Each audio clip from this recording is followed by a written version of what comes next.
کوئی بات نہیں, موبائل فون تھوڑا سا پیچھے کر لیں, ٹھیک ہے. آگے کی نہ ہو,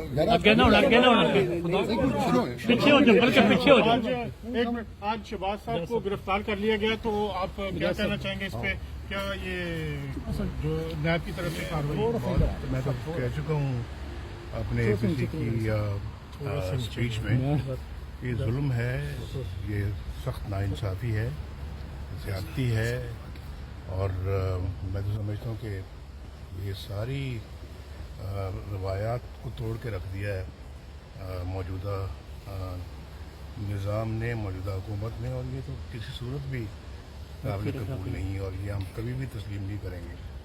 اور اس طرح کی جتنے بھی اگر کوئی اس طرح کی ہتھ کنڈے استعمال کرتے ہیں تو یہ قطعاً لکھ لیں آپ کہیں, یہ قابل قبول نہیں ہے, اور نہ ہی ہم ان کو تسلیم کریں گے, نہ مانیں گے, اور نہ ہی انشاءاللہ جھکیں گے. عاصم باجوہ صاحب کو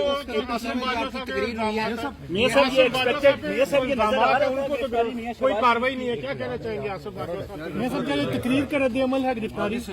میاں صاحب یہ ایکسپیکٹڈ تھا جو ہوا ہے, تقریر کا رد عمل ہے, تقریر کا رد عمل تو نہیں جو لگتا. ہوا ہے میاں شہباز شریف کی گرفتاری کے حوالے سے. ایکسپیکٹ تو نقل قوم یہ کر رہی تھی کہ عاصم باجوہ کو پکڑا جائے گا, اور جو ہے وہ ان سے حساب لیا جائے گا, ان سے پوچھا جائے گا کس طرح سے ایک شخص نے نوکری کے دوران پچھلے 15-20 سالوں میں اتنی بڑی جائیدادیں اور ایسٹ بنا لیے. اس وقت توقع تو قوم کو یہ تھی کہ پکڑا تو اس نے جانا تھا, پکڑ انہوں نے شہباز شریف کو لیا.